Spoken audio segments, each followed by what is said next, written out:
16வது அதிகாரம் 19 வாசிங்க. ஒரு சம்பவத்தை பார்ப்போம். 19 வாசிங்க. ஐஸ்வர்யமுள்ள ஒரு மனுஷன் இருந்தான். அவன் இரத்தாம்பரமும் விலையேற பெற்ற வஸ்திரமும் தரித்து அனுதினமும் சம்பரமாய் வாழ்ந்து கொண்டிருந்தான். அடுத்து லாசரு என்னும் பேர் கொண்ட ஒரு தரித்திரனும் பக்கம் 100. லாசரு என்னும் பேர் கொண்ட ஒரு வாசிமா. லாசரு என்னும் பேர் கொண்ட ஒரு தரித்திரனும் இருந்தான். அவன் பருக்கள் நிறைந்தவனாய் அந்த ஐஸ்வர்யவானுடைய வாசல் அருகே கிடந்து அவருடைய மேஜையிலிருந்து விழுந்து துணிக்கைகளாலே தன் பசியை ஆற்ற ஆசையாய் இருந்தான். நாய்கள் வந்து அவன் பருக்களை நக்கிச்சு. கவனிங்க, முக்கியமான ஒரு சப்ஜெக்ட். சோதரம் இரண்டு நபர்களை குறித்து நாம் பார்க்க போகிறோம். ஒருவன் ஐஸ்வர்யவான். ஐஸ்வர்யவான் என்றால் ஒரு பெரிய பணக்காரன். இது கவனிங்க முக்கியமான சப்ஜெக்ட். சோதரம் நிறைய பேருக்கு தெரியாத ஒரு சில சத்தியங்களை வெளிப்படுத்த போகிறார் ஆவியானவர் அந்த நாள்ல. சோதரம் ரைட். இது ஒரு உண்மை சம்பவம். ஆண்டவராய் இயேசு கிறிஸ்து வாழ்ந்த நாட்கள்ல மக்களிடத்துல பேசினார். அநேக உவமைகளை சொன்னார். விதைக்கிறவன் ஒருவன் இருந்தான் அப்படின்னு ஒரு உவமையை சொல்லுவார். அடுத்து ஒரு மேய்ப்பன் ஒருவர் இருந்தால் அவனுக்கு 100 ஆடுகள் இருந்தது அப்படின்னு அது ஒரு உவமையை சொல்லுவார். இப்படி பல உவமைகளை சொன்னார். ஆனா இங்கே ஒரு சம்பவத்தை காட்ட குறிப்பிடும் போது இது ஒரு உண்மை சம்பவம். நடந்த உண்மை சம்பவத்தை நம்ம ஆண்டவர் இயேசு கிறிஸ்து வந்துதான் உங்களுடைய விலைக்கு காட்ட போறோம். எதை வைத்து உண்மை சம்பவம் அப்படின்னா, இங்கே 20 சொல்லுது லாசரு என்னும் பேர் கொண்ட கட்டுக்கதைகளுக்கு பேர் இருக்கார். சோ இது ஒரு உண்மை சம்பவம். லாசரு இருந்தா அவன் வாழ்ந்த நாட்கள்ல ஒரு ஐஸ்வர்யவான் இருந்தா அப்படின்னு ஆண்டவர் இந்த சம்பவத்தை சொல்ல. 2 பேர் வாழ்க்கை நடந்த ஒரு முக்கியமான சம்பவம் நம்முடைய வாழ்க்கைக்கு பொருந்தும். கர்த்தராகிய தேவன் கிரியை செய்வாராக. ரைட். ஐஸ்வர்யம் உள்ள ஒருவன், பெரிய பணக்காரன், ஊர் அறிஞ்சவன் ஒருவன் இருந்தான். அதே ஊர்ல லாசரு என்று பெயர் கொண்ட ஒரு தரித்திரன், ஒரு ஏழை ஒருவன் வாழ்ந்தான். இவர் 2 பேருடைய வாழ்க்கையில ஒரு சம்பவம் நடக்குது. 2 பேருடைய வாழ்க்கையில என்ன வித்தியாசம், நமக்கு இந்த வாழ்க்கைக்கு என்ன சம்பந்தம், இந்த சம்பவத்துக்கு என்ன சம்பந்தம் என்பதை கர்த்தருடைய ஆவியானவர் திருவுளம் பற்றுவாராக. கர்த்தருக்கு மகிமை. சரி, 19 வாசிங்க. ஐஸ்வர்யமுள்ள ஒரு மனுஷன் இருந்தான். ஒரு பெரிய பணக்காரன் இருந்தான் ஊர்ல. கவனிங்க மாமா, கவனிங்க. அவன் இரத்தாம்பரமும் விலையேற பெற்ற வஸ்திரமும், அவன் மிகப்பெரிய காஸ்ட்லியான Dress, அவன் போற Dress எதுவுமே குறைவான ரேட்டு கிடையாது. காசு அன்னைக்கு இரத்தாம்பரங்கிறது பெரிய Dress, காஸ்ட்லியான Dress, வெல்வெட் Dress மாதிரி. அன்னைக்கு இரத்தாம்பரம் Dress அணிஞ்சிருந்தா இப்ப நம்ம ஒரு கல்யாணம் ஒரு பட்டு போறோம் பாத்தீங்களா, அது போல அந்த நாட்கள்ல இரத்தாம்பரம் ஒரு விலையேறப்பட்ட ஒரு வஸ்திரம், அது Dress. அப்பேற்பட்ட ஒரு சொகுசான வாழ்க்கை வாழ்ந்த ஒரு பணக்காரன் இருந்தான். அவனுக்கு ஒரு குறையுமே இல்லை. நல்ல ஆரோக்கியத்தில் இருக்கிறான், நல்ல சாப்பாடு, எல்லாராலும் மதிக்கப்படத்தக்க சூழ்நிலை இருக்கிறான். அவனிங்க இந்த மனுஷனை முடிய எப்படி போது பாருங்க, அந்த மனுஷனை முடிய எப்படி பாருங்க. சோதரம் சம்பூர்ணமான சாப்பாடு. தொடர்ந்து வாசிங்க. அனுதினமும் சம்பரமாய் வாழ்ந்து கொண்டிருந்தான். அவனா என்ன ஒரு குறையுமே இல்லை. நல்ல லக்ஸரியான லைஃப், சொகுசு கார். என்ன அன்னைக்குலாம் ரதங்கள் தான். நம்ம இன்னைக்கு புரியுதா? சொகுசான கார், BMW கார், நல்ல வெரைட்டிஸ் ரைஸ், சாப்பாடு, நல்ல சாப்பாடு. சோதர அவனுக்கு வேலை பார்த்து அநேக வேலையாட்கள், அவனுக்கு கார் ஓட்டுறதுக்கு டிரைவர், அவன் ஷூ துடைக்க ஒரு ஆளு, அவன் ட்ரெஸ் துவைக்க ஒரு ஆளு, சாப்பாடுக்கு ஒரு ஆளு, இப்படி சொல்லி சம்பிரமமாக சுகபோகமாக வாழ்ந்தவன். சோதரா அதே நேரத்துக்கு இன்னொரு மனுஷன், அவன் யாரு வாசிங்க. லாசரு என்னும் பேர் கொண்ட ஒரு தரித்திரன் இருந்தான். இருங்க, தரித்திரன் அவன் ஒரு ஏழை. இவன் எந்த அளவுக்கு சம்பிரமமாக சமயோக எப்படி சொல்றது லக்ஸரி லைஃபா வாழ்ந்தானோ அப்படியே ஆப்போசிட்டா வாழ்ந்தவன் தான் லாசரு. இங்க கவனிங்க, பிள்ளைடி பாத்துக்கலாம். சோதரம் ரைட். சுகபோகமா வாழ்ந்தவன் ஆப்போசிட்டா இங்க இருக்கிறான். லாசரு என்பவன் ஏழை, தரித்திரம், சாப்பாடு கூட வழி இல்லை. அது மாத்திரமல்ல, வியாதி மத்தியில் வாழ்ந்து கொண்டிருந்தான், வேதனை மத்தியில் வாழ்ந்து கொண்டிருந்தான். ரைட். முக்கியமான சப்ஜெக்ட், நம்ம வாழ்க்கையை அடங்கிய சப்ஜெக்ட். அதெல்லாம் கவனிக்க சொல்றேன் எல்லாருமே. சோதரா எல்லாருக்கும் பொருந்தும். சோதரா கவனிங்க, எல்லாராலும் மதிக்கப்படத்தக்க சூழ்நிலை தான் ஐஸ்வர்யவான். இங்கே எல்லாராலும் அருவருக்கப்படத்தக்க சூழ்நிலை இருக்கிறான் லாசரு. ஏன்னா அவனுக்கு வியாதி, உடம்பெல்லாம் ஒரே பருக்கள். ஸ்தோத்திரம். அந்த பருக்கள் நாய் வந்து நக்கி போகுது. அப்புறம் ஒரு சலவெல்லாம் வச்சுக்கல, புண்ணு வந்து அது போல அழுவருக்கிற நிலைமையில லாசர் வாழ்ந்து கொண்டிருந்தான். இன்னும் சொல்ல போனா இங்க ஐஸ்வர்யவானுக்கு ஒரு குறையும் இல்லை, பணத்துக்கு கவலையே இல்லை, பங்களாவுக்கு கவலையே இல்லை. ஆனா இங்க லாசர் பாருங்க, பிச்சைக்காரன் போல. அவன் டேபிள் உட்காந்து, டைம் டேபிள் உட்காந்து சாப்பிடுறான் பணக்காரன்.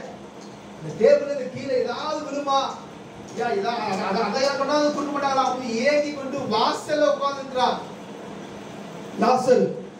சோதரம். இவனுக்கு அந்த டேபிள்ல இருந்து சாப்பிட்டு கீழே விழுகிறது கூட கிடைக்குமாங்கிற ஒரு கேள்விக்குரிய ஒரு வாழ்க்கையில வாழ்ந்து கொண்டிருக்கிறார். அருமையான தேவனுடைய பிள்ளைகளே, உங்களுடைய வாழ்க்கையில தரித்திரம் காணப்படுதா?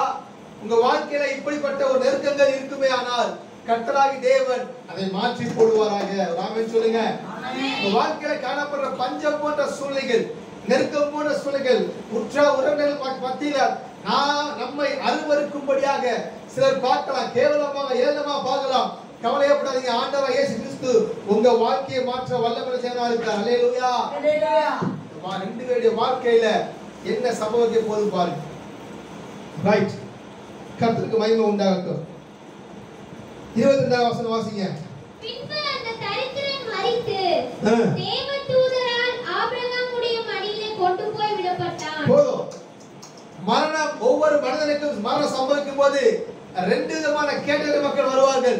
ஒருவன் கிறிஸ்துவுக்கு மரிப்பார் என்றால் அவனை அழைத்து செல்வதற்காக இரண்டு தேவதூதர்கள் வருவார்கள். அல்லேலூயா.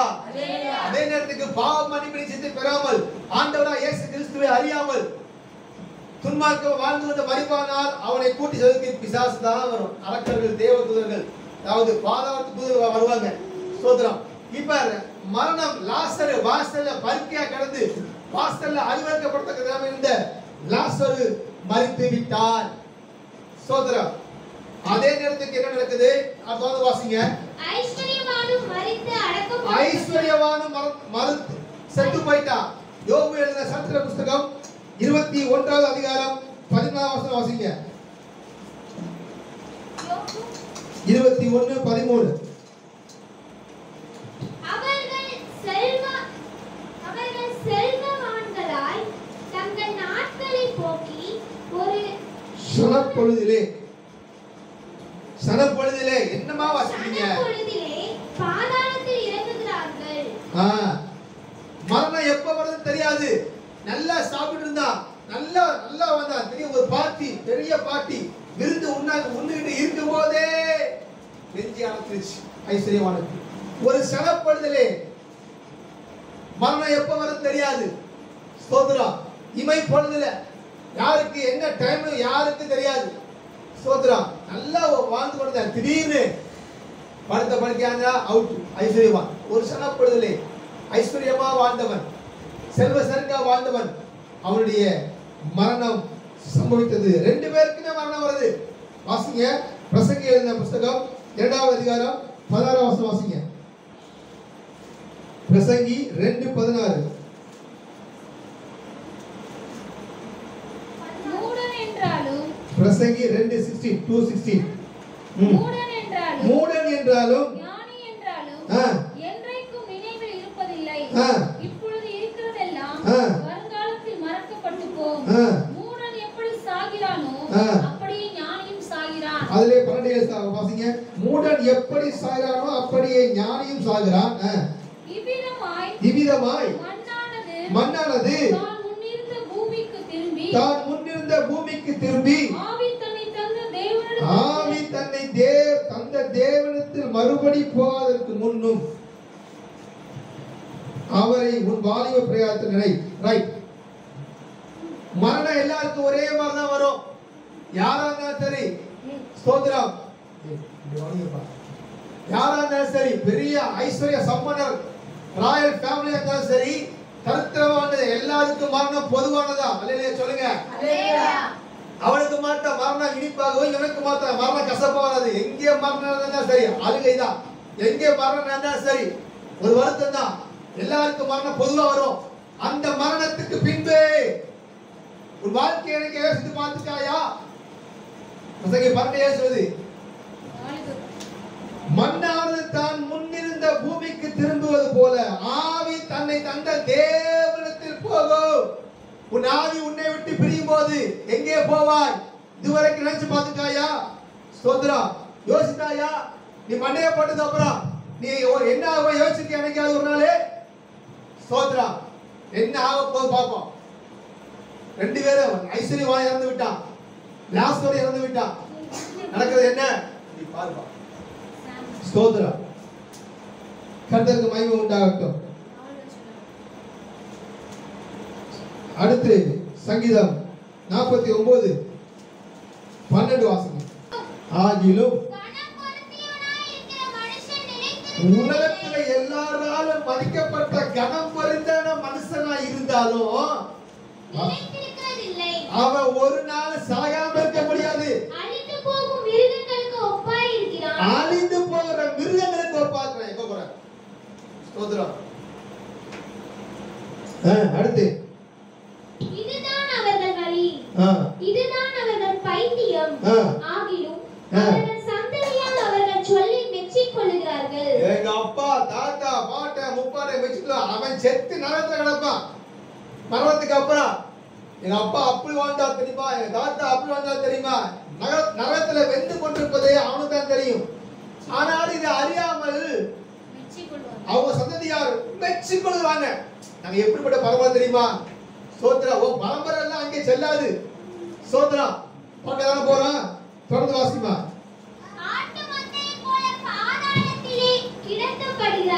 பாருங்க, ஒரு மந்தையை கொண்டு போய் அழுக்கி தள்ளுறது போல அந்த பாதாளத்தை கொண்டு போய் தள்ளுறாங்க. மரணம் அவர்களை மேய்ந்து போடும். மரணம் அவர்களை மேய்ந்து போடும். செம்மையானவர்கள் அதிகாரியில் அவர்களை ஆண்டிக் கொள்வார்கள். 16 வாசிங்கள. ஒருவன் ஐஸ்வர்யவானாகி அவன் வீட்டின் மகிமை பெருகும் போது, ஒரு பெரிய பணக்காரனாகி அவனுடைய வீட்ல ஆஸ்திகள் எல்லாம் பெருகும் போது நீ பயப்படாதே. பயப்படாத. அவன் மரிக்கும் போது ஒன்றும் கொண்டு போவதில்லை. மண்டைய போடும்போது காரு பங்களா பதவி எதுவுமே வராது. ஸ்தோத்திரம். எதுவுமே கூட வராது.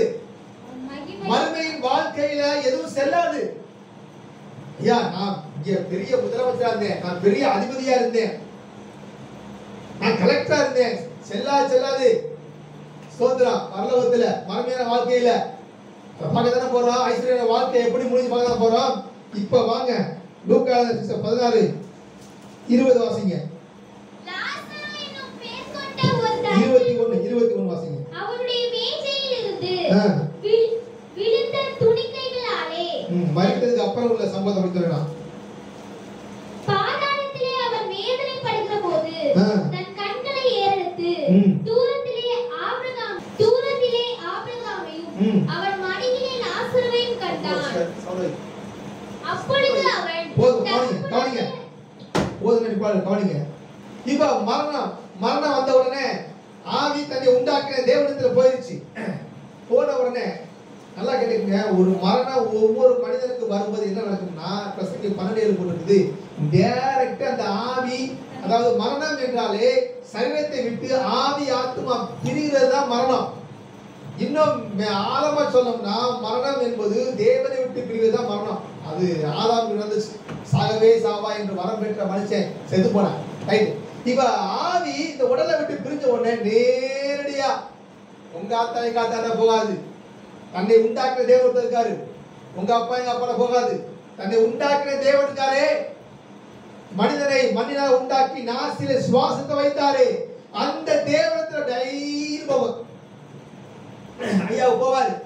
ஐஸ்வரன் அப்படிதான் போனாரு, மேல போனாரு. ஸ்தோத்திரம். ஐஸ்வரன் அப்படிதான் மேல போனாரு. மேல போனா அங்கே தேவன் பரிசுத்தர் அல்லவா? பரிசுத்தம் இல்லாமல் ஒருவனும் தேவனை தரிசிக்க முடியாது அல்லவா? இருதயத்தை சுத்தம் இல்லாமல் பாக்கியவான்கள் அவர்கள் தேவனை தரிசிப்பார்கள் சொல்லுது. இவர்தான் பாவ மன்னிப்பு நிச்சயத்தை பெறவில்லையே. அங்கே போன உடனே அவன் பாவ மன்னிப்பு பெறாம பாவியா மரித்து அங்கே போன உடனே தேவனுடைய மகிமை முன்னால் நிற்க முடியாம பொத்துன்னு கீழே விழும். அது யாராவது சரி. அந்த சூரிய ஒளி கிட்ட போனது யாராவது இங்கே சூரிய ஒளி தாங்க முடியல, கிட்ட போனா அது போல தேவனுடைய சூரியனே இவ்வளவு மகிமையா இருக்கும். சூரியன் உண்டாக்குறது எவ்வளவு மகிமையா இருப்பா. அந்த மகிமையின் பிரசனத்துக்குள்ள அவன் போனா முடியல, கீழே வந்துட்டான். கீழே எங்க வந்துட்டான்? பாதாளத்துக்கு வந்துட்டான். ஸ்தோத்திர கர்த்தருக்கு மகிமை உண்டாகட்டும். இதுதான் ஒவ்வொரு மனிதனுடைய நியதி. ஒருவன் பாவம் பண்ணி நிச்சயத்தை பெற்றுக்கொண்டு மரிப்பானால் அவன் அந்த பரதேசத்துக்குள்ள தேவன் இருக்கிற இடத்துக்குள்ள தேவனோட இளைப்பாகிறதுக்கு போவான். அங்க அப்படி பாவம் பண்ணி நிச்சயத்தை பெறாமல் இயேசு கிறிஸ்துவை தேவன் என்றும் தேவனுடைய குமாரனை விசுவாசிக்காமல் மரிப்பவன் நரகத்துக்கு தான் போவான். அவன் யாரா இருந்தாலும் சரி, எவ்வளவு பெரிய அப்பாட்டக்கரா இருந்தாலும் சரி, அம்பானியா இருந்தாலும் சரி. ஸ்தோத்திரம். ரைட்.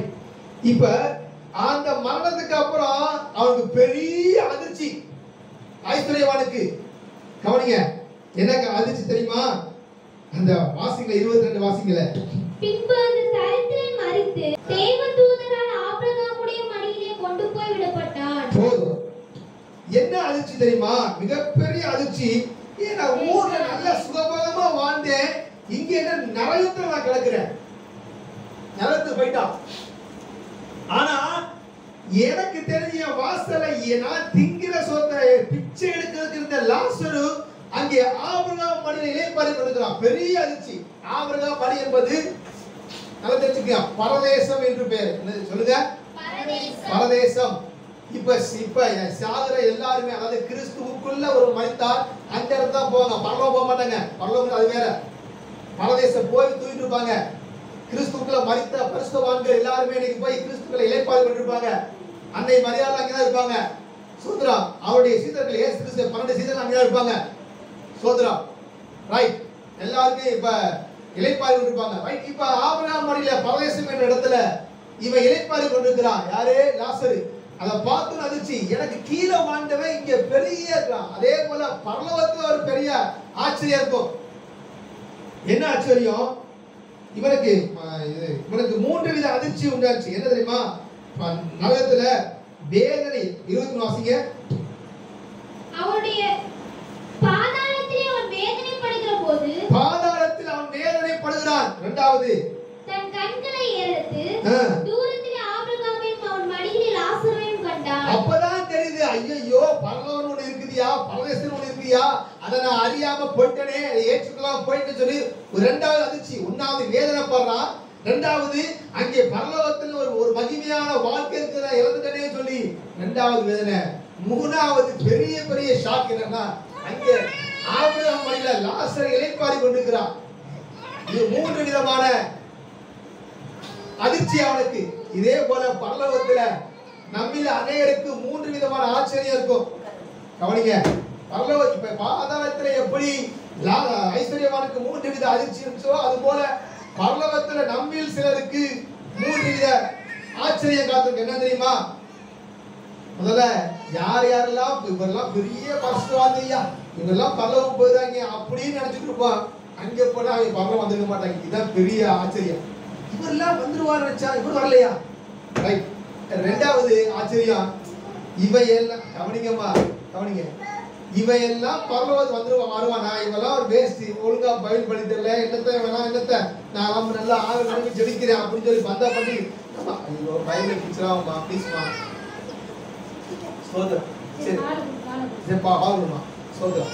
கவனிங்க, இவையெல்லாம் பரலோகம் வரமாட்டான். யார் யார் நினைச்சிருந்தோமோ அவன் பரலோகம் வந்து இவெல்லாம் பரலோகம் வந்துட்டா அப்படின்னு ஆச்சரியப்படுவான். மூணாவது பெரிய ஆச்சரியம் தெரியுமா? நாம பரலோகத்துக்கு போதியா, அதுவே பெரிய ஆச்சரியம் தான். அல்லேலூயா. யாருமே கவனிக்கல. சோதர கர்த்தர் ஆசீர்வதிப்பார். ரைட், போடும். ரைட். இப்ப 3ல பாதாளத்துல இவன் இங்கே வேதனைப்படுகிறார். கர்த்தருக்கு மகிமை உண்டாகட்டும். ரைட். இப்ப பாதாளம் எங்க இருக்கு அப்படின்னா, ஏசாயா தீர்க்கதரிசி புத்தகம் 14:9.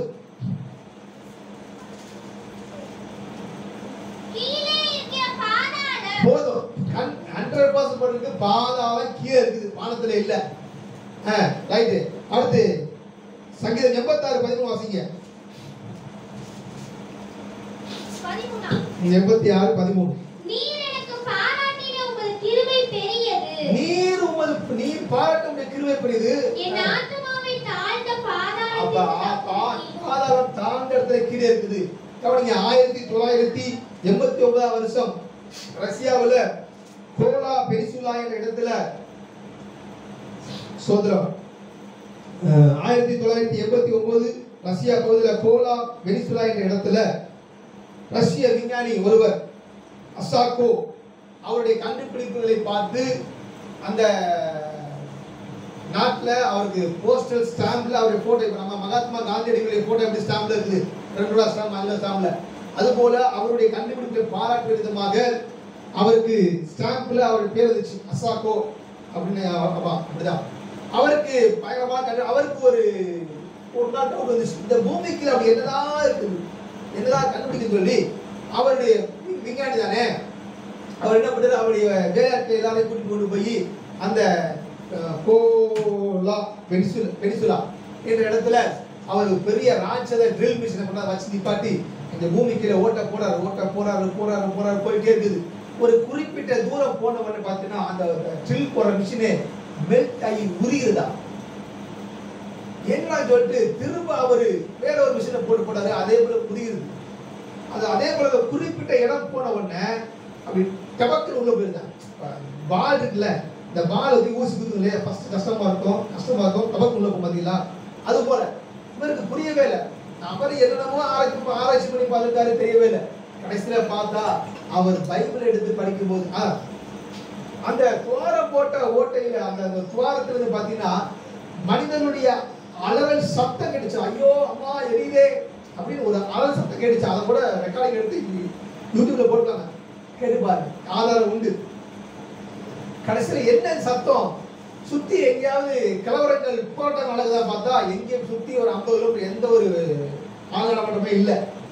அவருக்கு புரியாத புதிரா போயிடுச்சு. கடைசியில பார்த்தா அவர் ஒரு பாஸ்டர் பார்த்து, நீங்க கண்டுபிடிச்ச அதுக்கான பதில் பைபிள் இருக்குது, நீங்க கண்டுபிடிச்சது பூமி கீழே நரகம் இருக்குங்கிறத அவர் சொன்ன உடனே ஏத்துட்டாங்க. அல்லேலூயா. அந்த மனுஷன் ரஷ்யாவுல இயேசு கிறிஸ்து ஏற்றுக்கொண்டார் என்று கேள்விப்பட்டிருக்கோம். கர்த்தர் பயன்பட்ட அப்ப பூமிக்கு கீழே நரகம் இருக்கிறது. அல்லேலூயா. இந்த நரகம் எப்படிப்பட்டது, யாருக்குரியது நம்ம பார்ப்போம். ரைட், இப்ப 16:23 வாசிக்கிறோம். இந்த நரகம் வேதனை உள்ளது. வாசிங்க 16:23. பாதாளத்திலே அவன் வேதனைப்படுகிறபோது வேதனை உள்ள இடமா இருக்கிறது. அடுத்து 24 வாசிங்களே. அப்பொழுது அவன் தகப்பனாகிய ஆபிரகாமே, நீர் எனக்கு இறங்கி லாசரு தன் விரலின் நுனியை தண்ணீரில் தோய்த்து என் நாவை குளிர பண்ணும்படி அவனை அனுப்ப வேண்டும். இந்த அக்கினி ஜுவாலையில் வேதனைப்படுகிறேனே என்று கூப்பிட்டார். பாதாளம் தாகம் உள்ள ஒரு இடம் நரகம் சொல்லுவான். நரகத்துல 3 பிரிவு சொல்றேன் நான். பாதாளம் அங்கே அக்கினி ஜுவாலை, இங்கே ஒரு மணி நேரம் வெயில போட்டது தண்ணி பயங்கரமா தாகம் எடுக்குது. ஆனா அங்கே சதாகால அக்கினி கடல் அனல். நம்ம பாசிட்டோம் அந்த ட்ரில் மிஷின் உள்ள போகும்போது உருகிச்சு பத்தில 2000 ஹீட், 2000 டிகிரி செல்சியஸ் வெப்பம். 100 டிகிரி செல்சியஸ் தண்ணீர் வந்து வெப்பநிலை 1000 டிகிரி செல்சியஸ்னா இரும்பே உருகிருமா. அப்ப 2000 டிகிரி செல்சியஸ் யோசிச்சு பாருங்க, அந்த அளவுக்கு வெப்பம். அங்கே தாகம் ஏற்படுகிற இடமாக இருக்கிறது. அங்கே ஒரு சொட்டு தண்ணீர் கூட இல்லை. கூப்பிடுறா ஆபிரகாம் பார்த்து, ஆபிரகாமே என் தகப்பனே, எல்லாருக்கும் தகப்பன், மாம்சமான யாவருக்கு தகப்பன் ஆபிரகாம் தான்.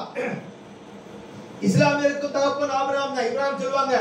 கிறிஸ்தவருக்கு தகப்பன் ஆபிரகாம் தான். யூதருக்கு தகப்பன் ஆபிரகாம் தான். சோதரம் யாரெல்லாம் ஆபிரகாம் சந்ததியா இருக்கிறாங்களோ, ஆபிரகாம் போல கிறிஸ்துவ விசுவாசி நடந்தார்களோ, அவர்கள் ஆபிரகாம் அடியாகிய பரதேசத்துக்குள் இளைப்பாறுவார்கள். அல்லேலூயா. இங்க கூப்பிடுற ஆபிரகாம் அர்த்தம் வாசிங்க. அதற்கு ஆபிரகாம் இருங்க, இப்ப இங்க கூப்பிடுறா, அங்க அக்கினி ஜுவாலையில் இடமா இருக்குது. அங்கே ஆபிரகாம் கூப்பிட்ட உடனே அப்ப என்னன்னா அங்கே பார்க்கிற தன்மை உண்டு. ஆபிரகாமை பார்க்கிறான். பாதாள சத்தத்துக்கு அப்புறம் பார்க்க முடியும், அடுத்து பேச முடியும். கூப்பிடுறான், அடுத்து அந்த அக்கினி ஜுவாலை இந்த நெருப்பு எரித உணர முடியும். கர்த்தருக்கு மகிமை உண்டாகட்டும். அடுத்து தாகம் ஏற்படுது. கர்த்தருக்கு மகிமை உண்டாகட்டும். அடுத்து ஏசாயா தீர்க்க புத்தகம் 66:24 வாசிங்க. அவர்கள் வெளியே போய் ஏசாயா 66:24 அவர்கள் வெளியே போய் எனக்கு விரோதமாய் பாதகம் செய்த மனுஷருடைய பிரேதங்களை அவர்களுடைய பூச்சி சாகாமலும் அவர்களுடைய அக்கினி அவியாமலும் இருக்கும். அவர்கள் மாம்சமான யாவருக்கும் அரோசிகமாய் இருப்பார்கள். செத்து போனதுக்கு அப்புறம் நரகத்துல ஒரு புழு இருக்குமா, அந்த புழு வாய்க்குள்ள மூக்குலாம் போகும், நீ வாயிலிருந்து புழு வரும். நீ நிஜமா சொல்றேன், அந்த பூச்சி சாகாது. ஸ்தோத்திரம். அங்கே மரணம் கிடையாது. நித்தியமா சதா காலம் வாதிக்கப்படுவார்கள். அவருடைய பூச்சி சாகாமல் இருக்கும். மார்க் எழுதின சுவிசேஷம் 9:42 வாசிங்க.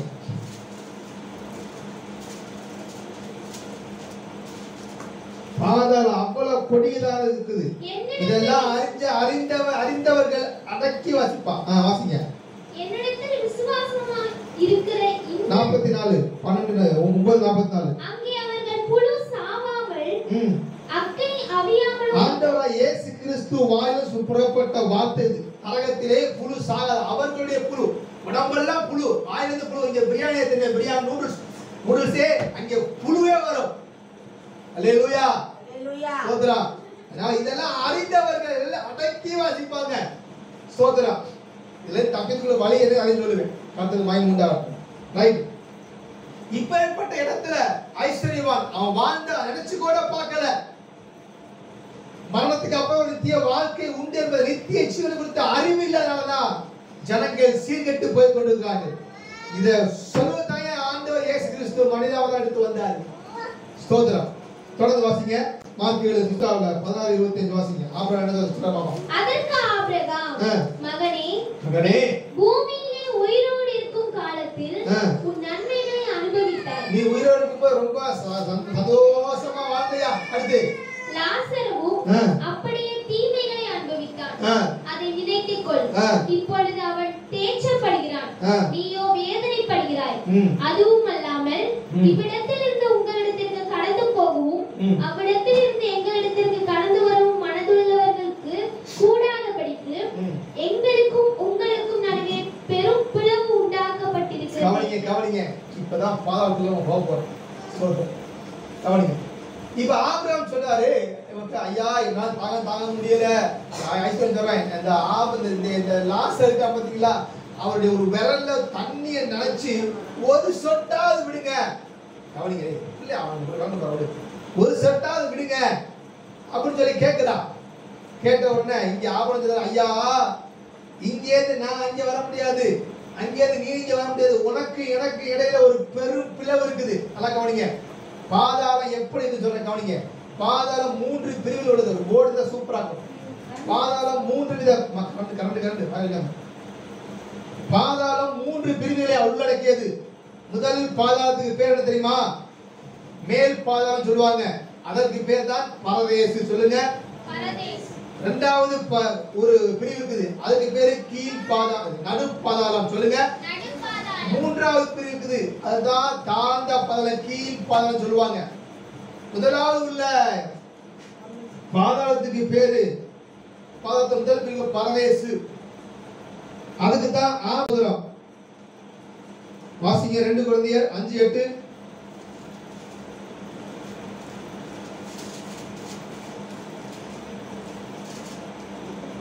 நாம் தைரியமாகவே இருந்து இந்த தேகத்தை விட்டு குடிபோகவும் கர்த்தரிடத்தில் குடியிருக்கவும் அதிகமாய் விரும்புகிறோம். சங்கீதம் 50:5 வாசிங்க. பலியினாலே என்னோடு உடன்படிக்கை பண்ணின என்னுடைய பரிசுத்தவான்களை என்னிடத்தில் கூட்டுங்கள். ரைட். இந்த பாதாளத்தில், அதாவது ஆண்டவராய் இயேசு கிறிஸ்து ஆதாமிலிருந்து, எல்லாம் கவனிங்க, முதல் மனுஷன் ஆதாமிலிருந்து ஆண்டவராய் இயேசு கிறிஸ்து மரித்து உயிர்த்தெழுதல் வரைக்கும் செத்த எல்லாருமே இந்த இங்க பாருங்க, இங்க மேல் பாதாளம், அவங்களும் பாதாளத்துல போயிடுறாங்க. ஸ்தோத்திரம். பாதாளத்துல 3 பிரிவு இருக்குது. ஆண்டவராய் இயேசு கிறிஸ்து பலியினாலே இயேசு கிறிஸ்துவை தேடினவர்கள். பழைய ஏற்பாடு பரிசுத்தவான்கள் ஆடுகளையும் மாடுகளையும் புறாக்களையும் பலியிட்டு ஆண்டவரை தேடினார்கள். அந்த இரத்தத்தின் மூலமாக, பலியின் இரத்தத்தின் மூலமாக கடவுளை தொழுது கொண்டவர்கள், ஆராய்ந்தவர்கள் எல்லாரும் முதலாம் பாதாளம் என்று அழைக்கப்படுகிற, ஆபிரகாம் மரி என்று அழைக்கப்படுகிற, பரதேசு என்று அழைக்கப்படுகிற அந்த பாதாளத்தை தான் மரித்தவர்கள் போனாங்க. இந்த பாதாளம் என்ன ஆச்சு? உயிர்த்தெழுந்த இயேசு கிறிஸ்து இயேசு விட்டதுக்கு அப்புறம் இந்த பாதாளம் அப்படியே அலேக்கா பரதேசத்துக்கு போயிருச்சு. வாசிங்க எபேசியர் 4வது அதிகாரம் 8-9 வாசிங்க.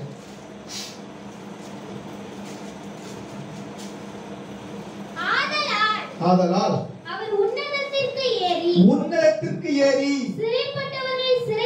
சிறைப்பட்டவர்களை சிறையாக்கி மனுஷர்களுக்கு வரங்களை அளித்தார் என்று சொல்லி இருக்கிறார். அப்ப உன்னதத்துக்கு ஏறினார் என்றால் அதற்கு முன்பாக தாழ்வுடன் இறங்கினார் என்று பார்த்தோமே அப்படின்னு எழுதிருக்கு பைபிள்ல. அப்ப பாதாளத்துல இயேசு கிறிஸ்து மரித்து சும்மா இல்ல, அவர் பாதாளத்துல இறங்கி கீழே உள்ள அந்த பரிசுத்தவான்கள் எல்லாரையும் அதுவரைக்கும் அங்கே மேல் பாதத்தில் இருந்த எல்லாரையும் அவர் எடுத்துக்கொண்டு மேலே 3ஆம் வானத்தில் 2 குழந்தைகள் 12:10 தெரியும், 3ஆம் வானத்துல கொண்டு போய் எல்லாரையும் அங்கே வச்சு விட்டார். அல்லேலூயா. இது மேல் பாதாளம். நடு பாதாளம் என்பது இந்த மேல் பாதாளத்துக்கு ஸ்தோத்திரம் என்ன பேர் சொல்லுவாங்கன்னா ஹீப்ரூல ஜியோல் அப்படின்னு சொல்லுவாங்க, எபிரேயத்துல ஹேட்ஸ் அப்படின்னு சொல்லுவாங்க. ரைட். இப்ப நடு பாதாளம் அது என்னன்னா ஸ்தோத்திரம் அது பெரும் பிளவு. இங்க இருந்து அவங்களும் வர முடியாது, லாசர் இருக்கிறதுக்கு ஐஸ்வர்யம் வர முடியாது, ஐஸ்வர்யம் இருக்கிற இடத்துக்கு லாசர் வர முடியாது. இதை யாராலும் மாற்ற முடியாது. அல்லேலூயா. நடு பாதாளம். தாழ்ந்த பாதாளம் அப்படின்னா தாழ்ந்த பாதாளம் தான் இப்ப இங்கே இருந்து தான் ஐஸ்வர்யா கூப்பிடுறான். இப்ப இயேசு கிறிஸ்து உயிர்த்தெழுதலுக்கு முன்னாடி சம்பவத்தை சொல்றாரு அவரு. அப்ப ஆபிரகாம் எங்க இருந்துட்டான்? பாதாளத்துல மேல் பாதாளத்துல இருக்கிறான். இவன் கீழ் பாதாளம் 3வது கேட்டகரி இருக்கிறான். ரயில் பெட்டில எப்படி ஃபர்ஸ்ட் கிளாஸ் செகண்ட் கிளாஸ் இருக்குதோ அதே போல இங்கே 3 பிரிவுகள். சோதரன் என்ன சொல்ல போனா இந்த கீழ் பாதாளம் இருக்கு பாத்தீங்களா, அதுல யாருன்னா வெறும் துன்மார்க்கர் மாத்திரம் இயேசு கிறிஸ்து ஏற்றுக்கொள்ள மாத்திரம் இருப்பாங்க. அதுலயே 3 பிரிவு இருக்குது. 3 பிரிவு.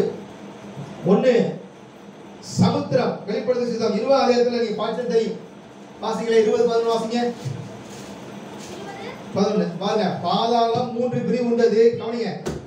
பாதாளம் 3 பிரிவு. ஒண்ணு மேல் பாதாளம், அதுக்கு பேர் என்ன? ஆபிரகாம் மடி பரதேசம் சொல்லுவாங்க. 2வது கீழ் பாதாளம், 3வது நடு பாதாளம், 3வது கீழ் பாதாளம்.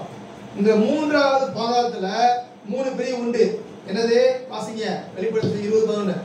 பின்பு நான் பெரிய வெள்ளை சிங்காசனத்தையும் அதின் மேல் வீற்றிருக்கிறவரையும் கண்டேன். அவருடைய சமூகத்தில் இருந்து பூமியும் வானமும் அகன்று போயின. இது 12 வாசிமா. மரித்தோராகிய சிறியோரையும் பெரியோரையும் தேவனுக்கு முன்பாக நிறுத்தினார். சமுத்திரம் தன்னிலுள்ள மரித்தோரை ஒப்புவித்தது. சமுத்திரம் தன்னில் மரித்தோரை ஒப்புவித்தது. மரணமும் பாதாளமும் தங்களிலுள்ள மரித்தோரை ஒப்புவித்தன. சமுத்திரம் என்று பெயர். முதல் 3வது பிரிவு என்ன பெறுது? சமுத்திரம். அது அபுசஸ் அப்படி சொல்லுவாங்க.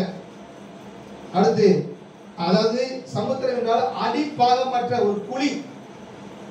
2வது பார்த்தீங்கன்னா மரணம், டாகரஸ் அப்படி சொல்லுவாங்க. என்னது? புறம்பான இருள். அங்க கார் தான் இருக்கும். அங்க யார் இருப்பானா? பாதாளத்துல 3 பிரிவு. அந்த 3வதுக்குள்ள 3 பிரிவு இருக்குது. முதல் பிரிவு வந்து சமுத்திரம் சொல்லுவாங்க. இங்கதான் துன்மார்க்கர் எல்லாரும், இங்க மரித்த துன்மார்க்கர் எல்லாம் இங்க இருந்துதான் யாராவே ஐஸ்வர்யம் கூப்பிடுறான். 2வது டாடரஸ், அதாவது மரணம் என்று பெயர். அங்கேதான் அந்த கால இருள். இங்க யார் இருப்பாங்கன்னா யூதா எழுதின புஸ்தகம் 6 வாசிங்க. 2 பேதுரு 2:4 வாசிங்க. 6 2 பேதுரு 2:4. தங்களுக்கு ஆதி நன்மையை காத்துக்கொள்ளாமல் தங்களுக்குரிய வாசஸ்தலத்தை விட்டுவிட்ட தூதர்களையும் மகா நாளின் நியாய தீர்ப்புக்கென்று நித்திய சங்கிலிகளினாலே கட்டி அந்த காலத்தில் அடைத்து வைத்திருக்கிறார்கள். போதும். 2 பேர் 2:4 வாசித்தா தெரியும். போதும். பாவம் செய்த தூதர்களை தேவன் தப்ப விடாமல் அந்தகார சங்கிலிகளினாலே கட்டி நரகத்திலே தள்ளி. சரி போதும். இதுதான் விழுந்து போன தூதர்கள். இன்னைக்கு தெய்வமாக வணங்கி கொண்டிருக்கிற தூதர்கள் இருக்கிற இடம் இதுதான். அப்ப விழுந்து போன தூதர்கள் இருக்கிற இடம் தான் டார்டரஸ், மரணம் என்று பெயர். 3வது தான் இது புறம்பான இருள். இங்கே மனிதர்கள் யாரும் இருக்க மாட்டாங்க. 3வது தான் நரகம், ஹெல். பாதாளம் 86:13 தாழ்ந்த தப்பித்தீ சங்கீதக்காரன் வாசிக்கிறா பார்த்தீங்களா? அப்ப இதுதான் பாதாளத்தினுடைய கிரியைகள். இந்த எல்லாம் மறித்த எல்லாரும் இங்கதான் போவாங்க, யாரா இருந்தாலும் சரி. இப்ப வாசிங்க, நம்ம சப்ஜெக்டுக்கு போவோம். 16 லூக்கா 16. இப்ப எனக்கு இங்க உனக்கு எனக்கு ஒரு பெரும் பிளவு வந்திருக்குது, இங்க இருந்து நான் உனக்கு வர முடியாது, நீ இங்க வர முடியாது என்று சொல்லி ஆபிரகாம் அந்த ஐஸ்வர்யவானுடைய கூக்குரலுக்கு இறங்கி பதில் கொடுக்குது. அப்ப பாருங்க, அந்த மரணத்துக்கு அப்புறம் கேட்கிற திறன் உண்டு, பார்க்கிற திறன் உண்டு, உணர்கிற திறன் உண்டு, வேதனைப்படுற ஃபீல் பண்றோம், தாகம் ஏற்படுது. மரணம் ஒரு புதிய வாழ்க்கை கொண்டு போறதுல தெரியாம வாழ்ந்து கொண்டிருக்காங்க. ஸ்தோத்திரம். வாழ்ற வரைக்கும் வாழ்வான், போய் சேருவான். இனிமே என்ன, வயசாகி போச்சு, இனிமே என்ன இல்ல, மரணத்துக்கு முக்கிய வாழ்க்கை உண்டு. இங்க பூமியில வாழ்ற வாழ்க்கைக்கு முடிவு உண்டு, ஆனா மரணத்துக்கு வாழ்ற வாழ்க்கைக்கு முடிவே இல்லை. ஸ்தோத்திரம். கர்த்தருக்கு மகிமை உண்டாகட்டும். அடுத்து தொடர்ந்து வாசிங்க. அப்பொழுது 27. தகப்பனே, எனக்கு 5 பேர் சகோதரர் உண்டு, அவர்களும் வேதனையுள்ள இந்த இடத்துக்கு வராதபடி அவன் போய் அவர்களுக்கு சாட்சியாக அறிவிக்கும் பொருட்டு நீர் அவனை என் தகப்பன் வீட்டுக்கு அனுப்பும்படி உம்மை வேண்டிக் கொள்கிறேன் என்றான். பாருங்கயா, இப்பதான் அவனுக்கு ஆத்துவ பாரம் வந்திருக்கியா, தான் குடும்பத்தை விட்டு தனக்கு பாரம் வந்துருச்சு. ஐயோ ஆண்டவரே, நான் வேதனைப்படுற இந்த நரகத்துக்கு என் தம்பிமார்களோ என் அண்ணன்மார்களோ என் குடும்பத்தின எவனும் வரக்கூடாது. அதனால நீங்க என்ன பண்ணீங்கன்னா, எனக்கு ஒரே ஒரு சான்ஸ் கொடுங்க, நான் போய் அவங்கிட்ட சொல்லிட்டேன், இந்த மாதிரி செத்து போனதுக்கு அப்புறம் இந்த மாதிரி நரகத்துல இருந்ததா அப்படி சொல்லிட்டு வந்துடுறேன் அப்படின்னு சொல்றான். ஸ்தோத்திரம்.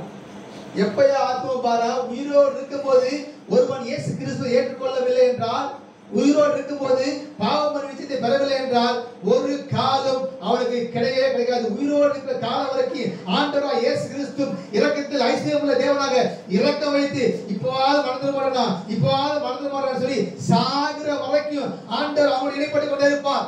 ஊழியக்காரர் மூலமாக, ஒரு நோட்டீஸ் மூலமாக, டிவி மூலமாக ஆண்டவர் இடைப்படுவார். இயேசு வந்து அழைப்பார். உயிரோடு இருக்க வரைக்கும் இயேசு கிறிஸ்து இரக்கம் உள்ளவர். செத்து போனதுக்கு அப்புறம் அவர் இரக்கம் கிடையாது.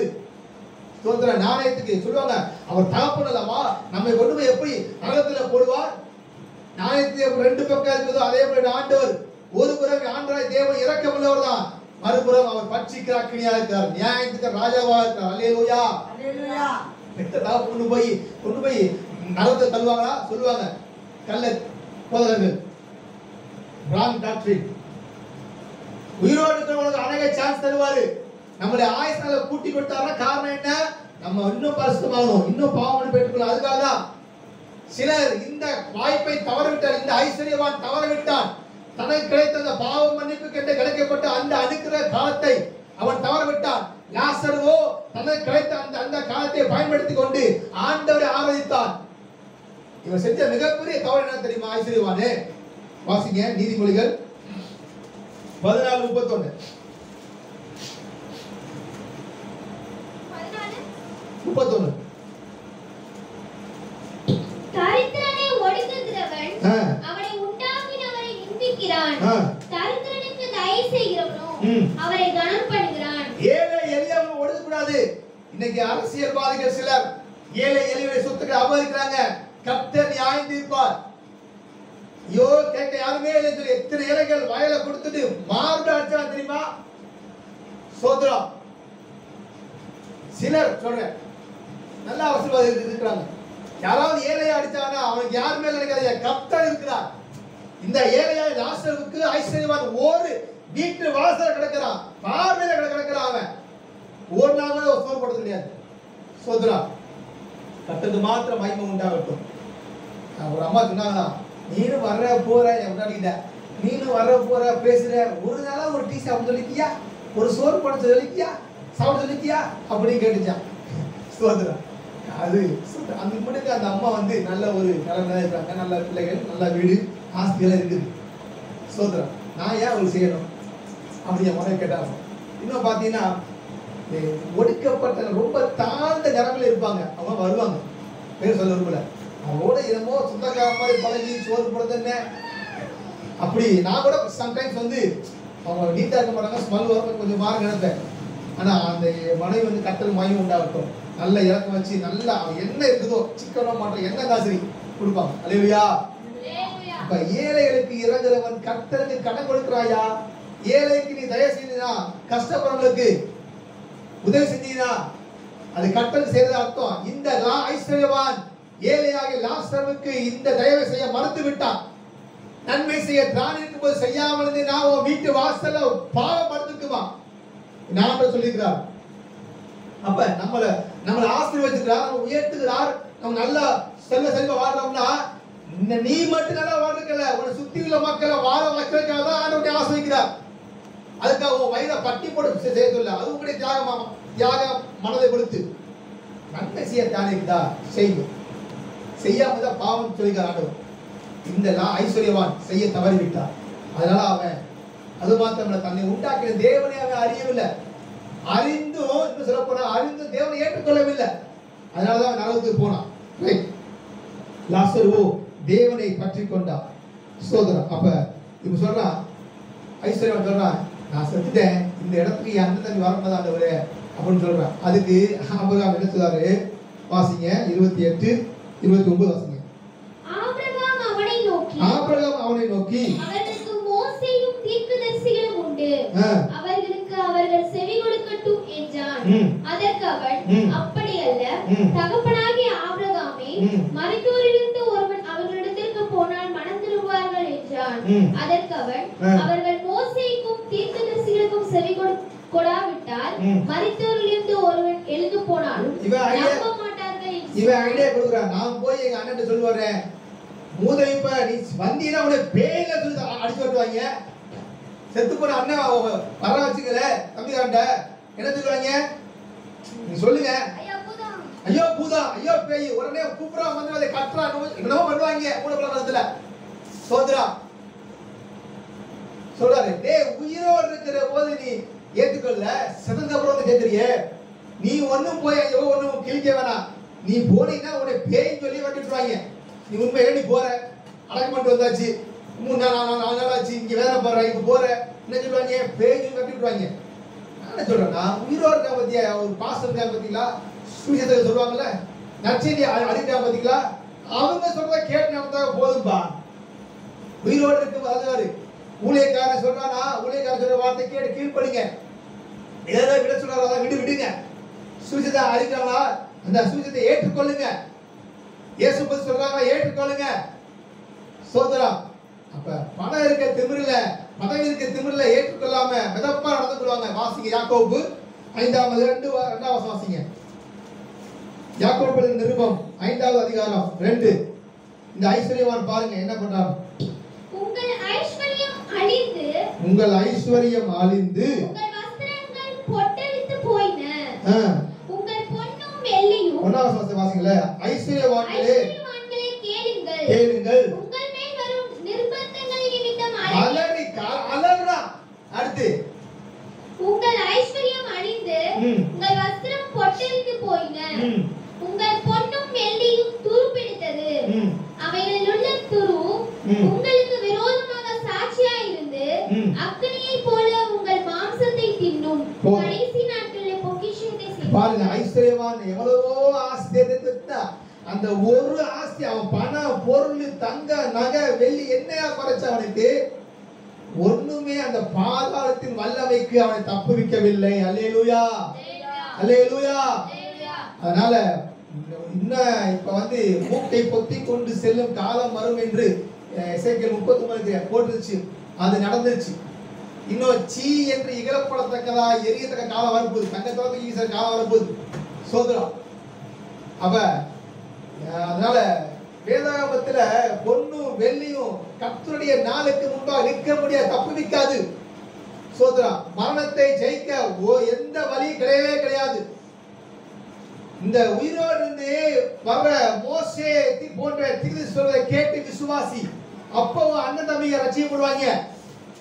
சோதரா கர்த்தருக்கு மகிமை உண்டாகட்டும். அப்ப உயிரோடு இருந்து இந்த இயேசு சொல்ற வார்த்தை கேட்டு விசுவாசிகள் எவனோ உயிரோடு இருந்து என்னுடைய வார்த்தையை விசுவாசிக்கிறவன் அவன் மரித்தாலும் பிழைப்பான் என்று என் ஆண்டவர் இயேசு சொல்லியிருக்கிறார். அல்லேலூயா.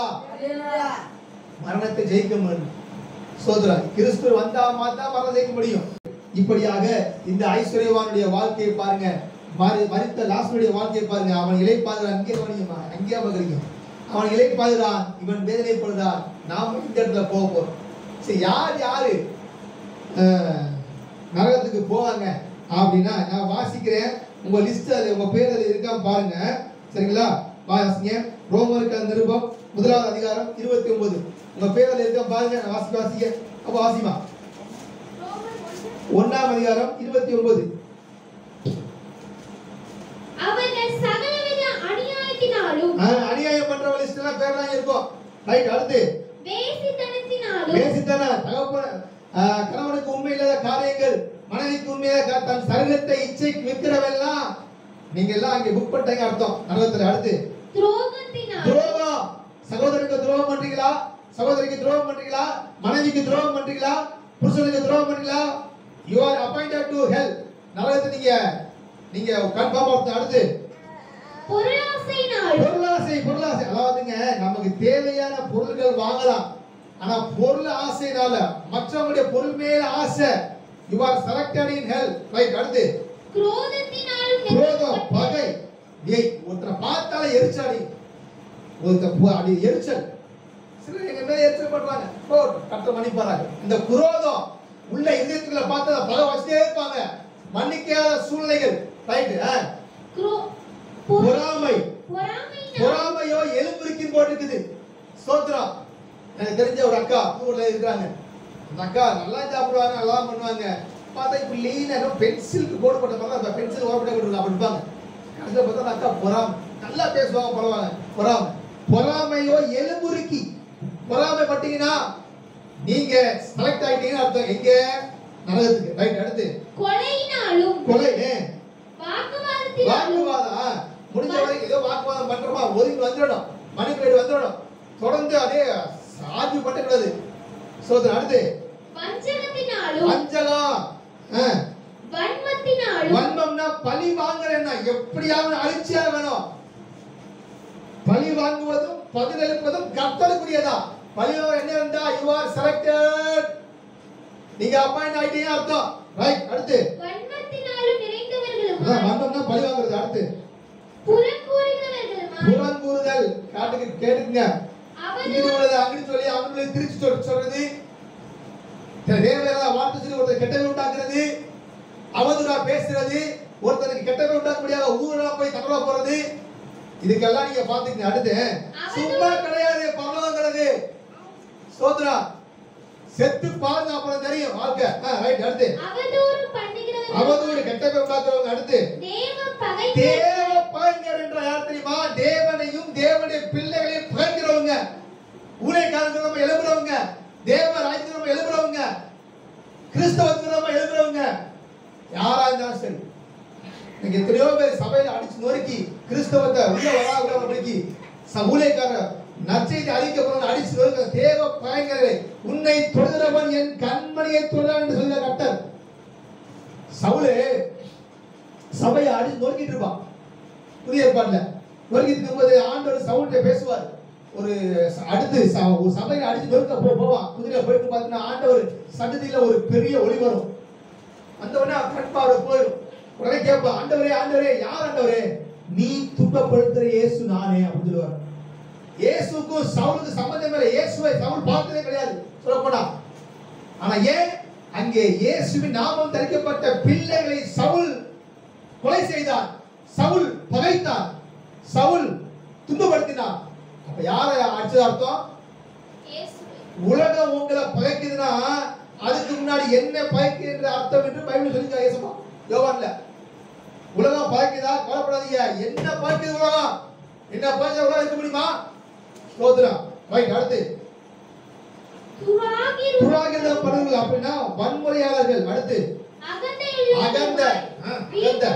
வீம்புக்காரர்கள், பொல்லாதவர்களை யோசிக்கிறதும் பிணைக்கிறவர்கள். பொல்லாதவரை யோசிச்சே இருப்பா, எப்படி நல்லது எப்படியாவது கவுக்கணும் யோசிக்கிறவங்க. அடுத்து பெற்றாருக்கு கீழ்ப்படியாதவர்கள். ஐயோ, பெற்றவங்களுக்கு கீழ்ப்படியாதா? பிள்ளைகளே எந்த விஷயத்திலையும் பெற்றோரை கீழ்ப்படியணும். போங்கப்பா அப்புறம் பார்த்துக்கலாம்.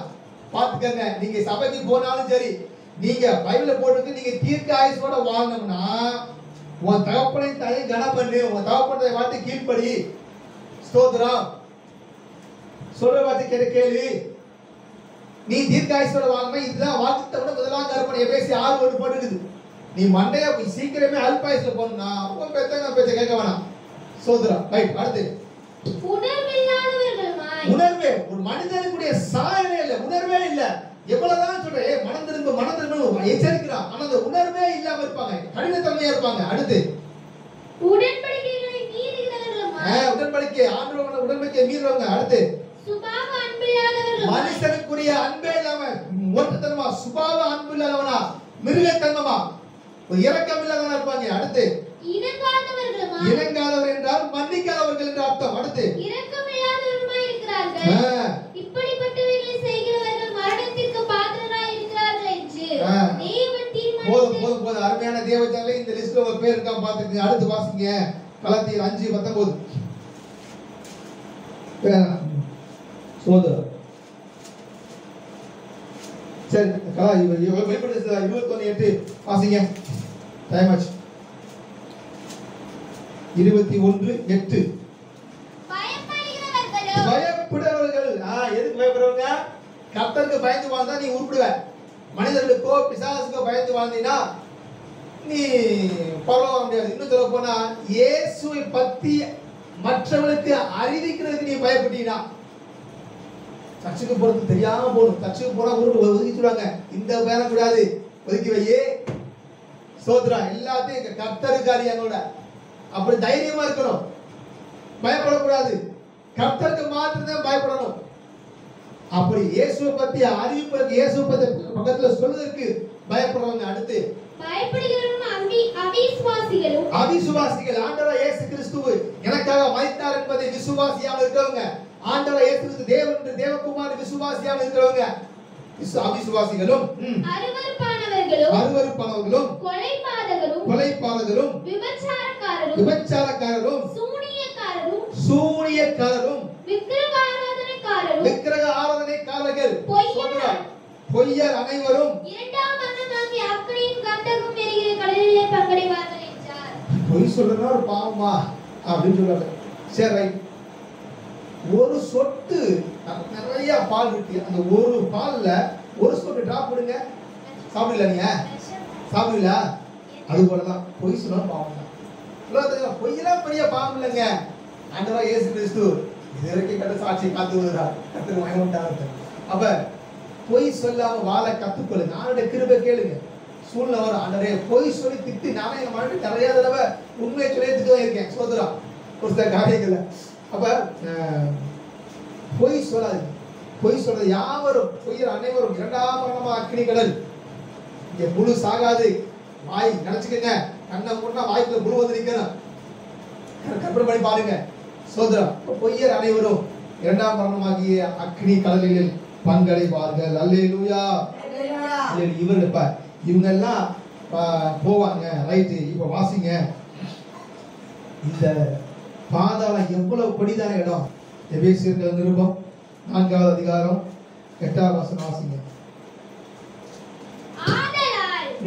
அவர் உன்னதத்திற்கு ஏறி சிறைப்பட்டவர்களை சிறையாக்கி மனுஷனுக்கு வரங்களை அளித்தார் என்று சொல்லியிருக்கிறார்.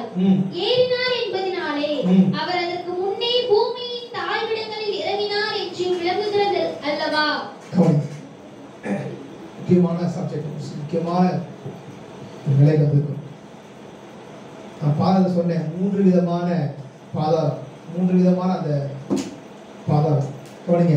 பழைய ஏற்பாட்டு பரிசுத்தவான்கள் பூமிக்கு கீழே முதல் பாதத்தை மேல் பாதத்தில் இருந்தாங்க. 2வது நடுப்பிளவு கீழே நடுப்பாதாளம். 3வது தாந்த பாதாளம். இந்த 3 பாதாளத்திலையும் எவ்வளவு கொடுமையான, அங்கே புழு சாகாது. ஐஸ்வர்யவான் எவ்வளவு வேதனைப்படுறான். நீங்க முடிஞ்சதா சொல்லுங்க, அந்த படத்தை போட்டு காமிக்கிறேன். எவ்வளவு வேதனைப்படுறான் அந்த இடத்திற்கு. கவனிங்க. அந்த கீழ் பாதாளத்துக்கு, அந்த இடத்துக்கு, அந்த புழு அவியாமல் இருக்கிற அந்த இடத்துக்கு, அக்கினி கடலா இருக்க அந்த இடத்துக்கு நீ போகக்கூடாது என்பதற்காக. ஸ்தோத்திரம்.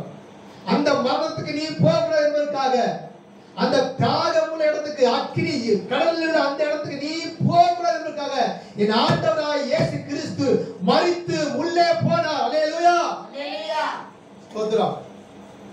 அந்த மூன்று பாதத்தின் மூன்று படிகளுக்குள்ள இயேசு போனார். அந்த மரணத்தின் வேதனைகளை, அந்த சமுத்திரத்தின் வேதனைகளை, அந்த பாதாளத்தின் வேதனைகளை நீ அனுபவிக்கூடாது என்பதற்காக இயேசு உனக்காக அனுபவித்தார். ஸ்தோத்திரம். வாசிங்க. ஸ்தோத்திரம். அப்போஸ்தலர் நடபடிகள் 2ஆம் அதிகாரம் 24 வாசிங்க. அவர் பாதாளத்துக்கு போனாரா? போனார். 3 நாள் மரித்தாரே. மரித்து காவலில் உள்ள ஆவிகளுக்கு போய் பிரசங்கித்தார். வாசிங்க. அப்போஸ்தலர் நடபடிகள் 2ஆவது அதிகாரம் 24 வாசிங்க. தேவன் அவருடைய மரண உபாதைகளின் கட்டை அவிழ்த்து 23 வாசிங்க. வாசிங்க. 23 வாசிங்க. அப்படி இருந்தும் முடிக்க போறேன். கவனம். என்னமா தூக்குறதாவா? எப்படிமா அவன் தூக்குறது? நல்ல தந்த தூக்குறமா வந்து சோதரன்.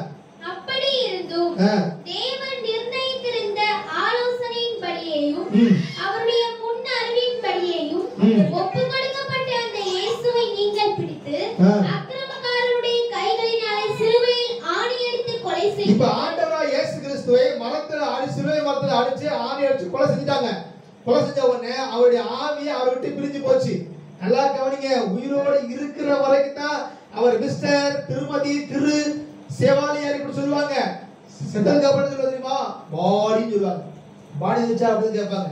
இயேசுநாதர் மரணத்துக்கு அப்புறமே அவர் பாடி தான் போட்டுருக்குது. இயேசுநாதருடைய சரீரத்தை வாங்கி, அவர் பாடியை வாங்கி யோசேப்பு அடக்கம் பண்ணான்னு போட்டுருக்குது. சோத்ரம். உயிர் இருக்கிற வரைக்கும் தான் மதிப்பு. மரணத்துக்கு அப்புறம் பாருங்க. ரைட். இப்ப இயேசுநாதர் மரணத்துக்கு அப்புறம் அவருடைய ஆவி அவரை விட்டு பிரிந்து போனது.